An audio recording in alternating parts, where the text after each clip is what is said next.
Merit پہ ان کی جو ریکوزیشن ہے وہ لافل اتھارٹی کو بھیجی جانی چاہیے اور لافل اتھارٹی کی اپروول سے ہی لگنے چاہیے. لیکن کانٹریکٹ کا تصور کرتے ہوئے ان کے معاملے میں کوئی بہت زیادہ اچھے طریقے سے چھان پٹک نہیں ہوتی اور پروسیجر بھی پورا اڈاپٹ نہیں کیا جاتا اور عموماً پولیٹیکل انڈکشن ہوتی ہیں. صحیح. تعلقات کی بنیاد پر اوبلائج کرنے کے لیے ان لوگوں کو تعینات کر دیا جاتا ہے. تو ایک چیز. دوسری بات یہ کہ جب کانٹریکٹ کا آرڈر ان کا ہوتا ہے یا یہ کانٹریکٹ کی پوسٹ کے لیے اپلائی کرتے ہیں یا اس پوسٹ کو لیتے ہیں یا ایڈ ہاک کے ملازمین جب وہ ایڈ ہاک پوسٹ پہ اپنی تعیناتیاں کرواتے ہیں وہ بھی پولیٹیکل ہوتی ہیں. ایڈ ہاک بھی اور ورک چارج بھی یہ کانٹریکٹ ایڈ ہاک اور ورک چارج یہ تمام ہی پاکستان میں سیاسی بنیادوں پہ ہو رہی ہیں. تعلقات کی بنیاد پہ ہیں, اوبلائج کرنے کے لیے ہیں اور فیورز کے لیے ہوتی ہیں. بالکل ایسا ہی ہے. اور ان تینوں کی شرائط بڑی واضح ہوتی ہیں. ان کے جو آرڈر ہوتے ہیں بالکل واضح ہوتے ہیں. کانٹریکٹ والے میں لکھا ہوا ہوتا ہے کہ آپ کا کوئی مستقل ہونے کا رائٹ نہیں ہوگا. آپ کے یہ کانٹریکٹ کتنے پیریڈ کے لیے ہے, اس میں آپ کے پاس کوئی سینیورٹی کا حق نہیں ہوگا, آپ کو کوئی اور اس میں حق دستیاب نہیں ہوگا تاکہ وہ ٹورڈ سینیورٹی بھی کاؤنٹ نہیں ہوتا اصولی طور پر. تو اسی طرح سے ایڈ ہاک کی بھی شرائط بالکل واضح ہوتی ہیں کہ 6 ماہ کے لیے ہوگا, کتنے پیریڈ کے لیے ہوگا. اور ایڈ ہاک تب ہوتا ہے جب ایکچوئل پوسٹ کو سیکشن کے لیے پراپر فورم کو بھیج دیا گیا ہو اور فار دا ٹائم بینگ اس کو آکوپائی کروایا جائے. اسی طرح سے جو ورک چارج ملازمین ہیں ان کی بھی بالکل واضح شرائط ہوتی ہیں. تو جب یہ ملازمین ان شرائط پر ہی یہ ملازمت کو اپنی منشا سے لیتے ہیں تو ان کو یہ حق حاصل نہیں ہے کہ یہ اس سے ہٹ کر ایک دوسری طرف چلے جائیں کہ اب ہمیں نہ نکالا جائے اور اگر نکالا جائے گا تو ان کا اور ان کی فیملی کا معاشی قتل ہو جائے گا. ٹھیک ہے. لیکن بعض دفعہ جو امپلائیز ہیں ان کی پرفارمنس دیکھ کر ان کو پرماننٹ کیا بھی تو جاتا ہے. دیکھیں پرفارمنس کون دیکھے گا. دیکھیں نا ہر چیز کے ایک ایگزامینیشن کا پروسیجر ہے نا. میٹرک کی سند آپ کو تب ملے گی جب جو سیکنڈری ایجوکیشن کا جو بورڈ ہے وہ آپ کا امتحان لے گا, نہ کہ آپ کسی کو سمجھیں کہ یہ اس قابل ہے کہ اس کو میٹرک کی سند دے دی جائے. ٹھیک ہے نا. آپ کو اسکریننگ پروسیس تو بالکل وہ ایک فارم اور کلیئر رکھنا پڑے گا. لاء کا ڈگری اور لائسنس تبھی ملے گا جب اپروپریٹ فورم سے ہی آپ نے لاء کی ڈگری حاصل کی ہوئی ہے اور اپروپریٹ فورم سے ہی آپ کا انتخاب ہوا ہے. یہ تو نہیں کہ کوئی وکیل کہے کہ جی ہاں جی یہ منشی صاحب ہیں انہوں نے لاء بھی کر رکھا ہے لیکن یہ بڑے کمپیٹنٹ ہیں تو ان کو لائسنس دے دیا جائے, تو وہ تو نہیں دیا جا سکتا. آپ اس کو سمجھنا ہے. دوسری بات یہ کہ جب پبلک سروس میں جو انڈکشن ہے نا اس کا پروسیجر بڑا واضح لکھا ہوا ہے اور یہ آئین اور قانون کے تناظر میں ہوتا ہے. آئین کی جو پہلی 25 تقریباً کلاسز ہیں جو بیسک ہیومن رائٹ کو ڈیل کرتی ہیں پاکستان کے آئین کی 73 کے آئین کی, اور اس میں یہ کہ ہر انسان کو ایکول اپرچونٹی دی جائے. میننگ دیر پائے کہ اگر کوئی پبلک سیکٹر کا کوئی جاب نکلے گی, ویکنسی نکلے گی خواہ کسی بھی اسکیل کی ہو, وہ اوپن ایڈورٹائز کی جائے گی سو دیٹ کہ اس کے بارے میں ہر شخص کو آگاہی حاصل ہو, کوئی غریب ہے, امیر ہے, کمزور ہے, تگڑا ہے. پھر اس کے لیے بالکل واضح اس کے اندر ہی ہمارے آئین میں ہی پبلک سروس کمیشن بھی آئین کا اس میں موجود ہے, اس کی کلاس. اسی طرح سے سروس ٹریبیونل کی بھی اس کے اندر موجود ہے آئین میں, یہ بیک بائی آئین ہے. اور پھر اس کے بعد رولز آف بزنس کا اطلاق ہوتا ہے اس کے اندر اس کے پورے طرز عمل پہ.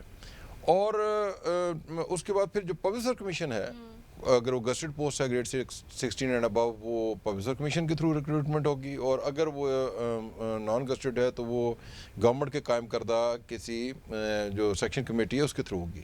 ٹھیک ہے. اس کے لیے بھی نوٹیفیکیشن ہوا ہوتا ہے کہ اس کے کون کون لوگ ممبران ہوں گے, سروسز سے کون ہوگا, فائنانس سے کون ہوگا, کنسرننگ ڈپارٹمنٹ سے کون ہوگا, لاء سے کون ہوگا وغیرہ.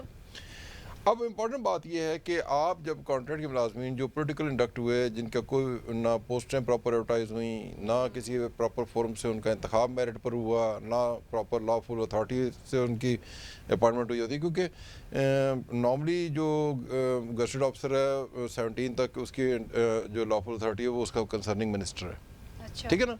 لیکن جب کانٹریکٹ کی پوسٹ ہوتی ہے وہ عموماً منسٹر نہیں ہوتے, وہ اسی ادارے کا کوئی ڈی جی ہوگا, اسی ادارے کا اسی پروجیکٹ کا کوئی پی ڈی ہوگا جو ان کا اپائنٹنگ اتھارٹی ہوگا.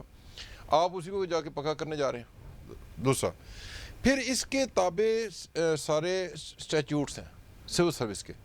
آپ جب انڈکشن اس کے بغیر کریں گے آپ نے تو وہ سارے اسٹیچیوٹس ردی میں پھینک دیے. سول سروس ایکٹ آپ کا گیا جہنم میں.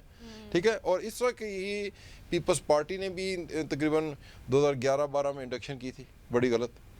اس میں انہوں نے رکھ دیا کہ 3 اسپیل 89 ڈیز کے ہوں گے تو ان کو پکا کر دیں، جن کے 6 ماہ یا 1 سال کانٹریکٹ پوسٹ ہے ان کو پکا کر دیں. وہ بھی بڑی زیادتی ہوئی تھی، اور وہ بھی صریحاً آئین اور قوانین کے بغیر تھی انڈکشن. اور اس کو بھی شاید بعد میں کچھ سپیریئر کورٹس نے اس کو آئین کے بغیر اور قانون کے بغیر بھی ڈکلیئر کیا. لیکن آج شیخ رشید صاحب کا یہ کہنا، اور اگر ان میں ذرا وزڈم ہو، ان کو تو پبلک سیکٹر کو دوبارہ چھوٹا کرنے کی ضرورت ہے. اچھا، یہ اس پر اور بوجھ ڈالنے جا رہے ہیں، بوجھ ڈالا جا رہا ہے. بوجھ ڈالنے جا رہے ہیں اپنے ووٹروں اور سپورٹروں کو کے روزگار لگانے کے لیے قوم کو اور بوجھ میں ڈالنے جا رہے ہیں. اگر ان کا یہ وزڈم لیول ہے، اگر یہ خود آئین اور قانون سے مبرہ ہیں، جس آئین اور قانون کے تحت یہ وزیر ہے آج، اگر وہ آئین قانون نہ ہو تو یہ وزیر ہی نہ ہو، صحیح. تو اس میں پروسیجر سے گزر کے یہ وزیر بنے. اور آج یہ کسی کو امپلائی کرنے کے لیے کہتے ہیں کہ تم تمام اس سے مبرہ ہو. تو یہ چیزیں ان کو سمجھنی چاہیے کہ ایسی سٹیٹمنٹ نہ ان کو پبلکلی دینی چاہیے، صحیح. نہ ایسا کرنا چاہیے. ٹھیک ہے، انڈکشن کا پروسیجر جو آئین اور قانون میں لیٹ ڈاؤن ہے اس کو لے کر چلنا چاہیے. صحیح. تو یہ غلط ہے. اور دوسری بات یہ کہ یہ کانٹریکٹ کے ملازمین ہوں، ایڈ ہاک کے ہوں، ورک چارج ہو، یہ کسی ہمدردی کا ان کے ساتھ کوئی تعلق نہیں ہے. اس کی ریزن بتاتا ہوں کہ جب انہوں نے اپائنٹمنٹ لی، ان کو پتا تھا یہ کس نوعیت کی اپائنٹمنٹ لے رہے ہیں. ان کے آرڈر میں ہر شرائط تمام واضح تھیں، اور یہ آزاد تھے کہ اس دوران یہ کوئی اور اپرچونٹی پہ جا سکتے ہیں. کوئی پبلک سیکٹر ان کو روکتا نہیں ہے کہ آپ کوئی پرماننٹ جاب آئے تو اس کے لیے اپلائی نہ کریں. لیکن جب انہوں نے انڈکشن اس کے تحت لی، اس کے بعد وہ یو ٹرن لیں، ان پہ اسٹاپل عائد ہوتی ہے. لیگلی اس کو کہتے ہیں اسٹاپل عائد ہوتی ہے کہ وہ آپ کہیں کہ نہیں جب ہم مستقل بھی کیا جائے، جبکہ شرائط واضح تھی کہ وہ کس شرائط کے تحت آئے ہیں. انہوں نے ادارے بری طرح سے پہلے بھی تباہ کیے ہیں. اور اگر شیخ رشید صاحب کی یہ سٹیٹمنٹ ہے تو اس سے میں اندازہ کر سکتا ہوں کہ شیخ رشید صاحب میں کیا وزڈم لیول ہے پبلک سیکٹر کو رن کرنے کا.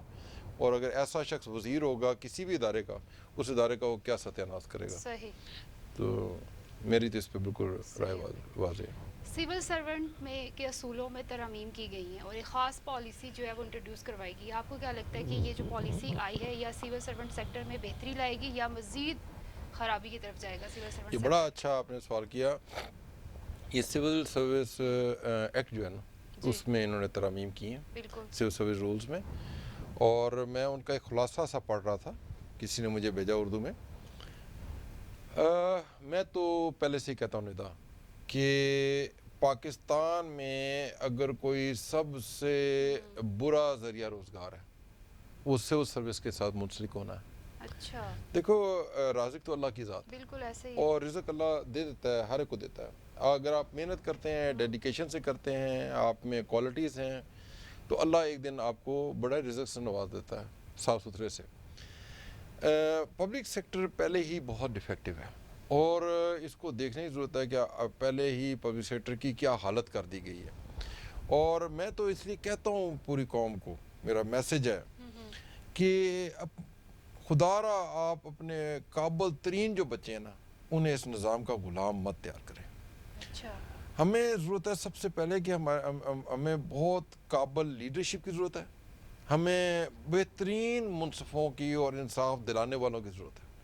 جس سوسائٹی کو اچھی لیڈرشپ مل جائے، جس سوسائٹی کو اچھا انصاف دستیاب ہو جائے، اس سے بہتر کوئی سوسائٹی نہیں ہوتی ہے. جہاں یہ دو چیزیں ہوں، باقی کے پروفیشن از خود گرو کر جاتے ہیں. بالکل ایسے ہی ہے. میں یہ کہتا ہوں پوری قوم سے کہ پلیز اپنے قابل ترین بچوں کو لا کروائیں. میں اس لیے نہیں کہہ رہا کہ میں لائر ہوں، میں سول انجینئر بھی ہوں. پہلے میں نے سول انجینئرنگ کی ہے، پھر میں نے لا کیا. اپنے قابل ترین بچوں کو لائر بنائیں، تاکہ وہ یہی ایک ایسا پروفیشن ہے جو ملک کو موسٹلی لیڈرشپ پرووائڈ کرتا ہے. یہ اس وقت بدقسمتی ہے کہ کسی بھی سیاسی پارٹی کا بالعموم جو لیڈ کرنے والا ہے وہ اتفاق سے عموماً لائر نہیں ہے، جبکہ ہونا لائر چاہیے. کیونکہ اس ملک کو بنانے والے قائد اعظم علامہ اقبال کون لوگ تھے؟ وہ سب لائر تھے. ایک لائر ہی قانون پہ اچھی دسترس رکھتا ہے، وہی نظام کو بہتر چلا سکتا ہے اور بہتر سمجھ رکھتا ہے. لیکن جو ہے نا، میں یہ کہوں گا کہ اپنے بچوں کو اس پہ لائیں. اور سول سروس کی حالت تو اتنی بری کی جا رہی ہے کہ یہ پہلے ہی غلامی تھی. یہ ندا بہت بڑی غلامی بننے جا رہی ہے جو اب یہ امینڈمنٹ کر رہے ہیں، جس کو چاہیں جب مرضی نکال دیں. ندا کون اس ملک میں فیئر طریقے پہ نکالا گیا برا؟ برے تو کامیاب ہیں, بروں کو تو کوئی نکالنا نہیں چاہتا, وہ اپنے لیے بھی لوٹتے ہیں, وہ اوپر والوں کو بھی دیتے ہیں, وہ تو بلو آئی ہوتے ہیں ایسے ہی اوپر والوں کے. جو فیئر ہیں, جو غلط کام کو نو کہہ دیتے ہیں کسی بھی تگڑے کے سامنے, وزیر کے سامنے, سیکٹری کے سامنے, ہیڈ سربراہ کے سامنے کہ یہ نہیں ہو سکتا, وہ ناپسندیدہ ہے. بالکل ایسے وہ اس کی جکڑ اور پکڑ میں وہ آئیں گے اور وہ اس نظام سے نکالے جائیں گے. اور آپ کو بتاؤں کہ اس کے قانون کے آ جانے کے بعد جو واقعی رائٹ ہے نا سر, رائٹ ہے, وہ یا سروس چھوڑ جائیں گے یا وہ بھی بروں کے ساتھ کیوں جائیں گے. صحیح. آپ اس پیشہ کی کوئی ڈگنیٹی چھوڑنا ہی نہیں چاہتے. جو بھی پبلک سیکٹر سے منسلک شخص ہے, آپ اس کی ڈگنیٹی رہنے ہی نہیں دینا چاہتے, ٹھیک ہے نا.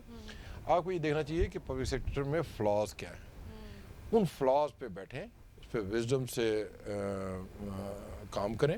آپ کو سمجھ آئے گی یہ تو آپ غلام تیار کرنے جا رہے ہیں, اور جو غلامی میں آپ کا تابعداری نہیں کرے گا وہ فارغ ہو جائے گا. صحیح. تو یہ اس کا بہت سیریس فلا ہے. ٹھیک ہے. کل خواجہ آصف کو نیب نے گرفتار کر لیا ہے. ان کے جو اثاثہ جات ہیں وہ آمدن سے زاہد ہیں, اور اس بار پھر مجھے بتائیں کہ کیا خواجہ صاحب جو ہیں وہ نیب کو مطمئن کر پائیں گے یا نہیں. اس سوال کا جواب ہم جانیں گے چوہان صاحب سے, لیکن ایک بریک کے بعد.